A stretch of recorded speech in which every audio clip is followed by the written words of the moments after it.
खबर ओडिशा। बाहानगर ब्लॉक स्तरीय एक पेड़ माँ के नाम कार्यक्रम आरंभ होइछि।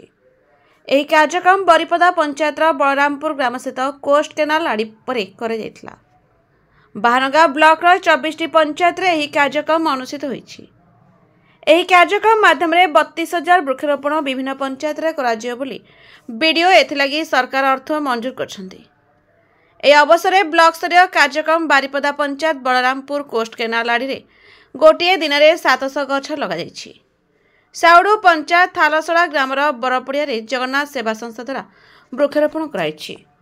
तेबे बरिपदा पंचायत रे 10 जणिया ग्रुप माध्यम 3 जण गछ लग ब्लॉक स्तरीय कार्यक्रम रे बीडीओ शुभश्री टुडू, अतिरिक्त निर्वाही जंत्री लक्ष्मीकांत दास, ब्लॉक अध्यक्ष विश्वनाथ मिश्र, सरपंच सूर्यकांत माझी, समीसेव सुधाकर आचार्य, कनिष्ठ जंत्री किसान मुर्मू, पुष्पलता सेठी प्रमुख उपस्थित थे।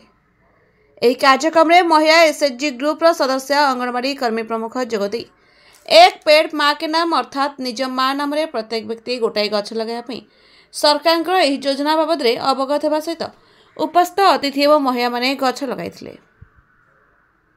ब्यूरो रिपोर्ट, एक खबर ओडिशा।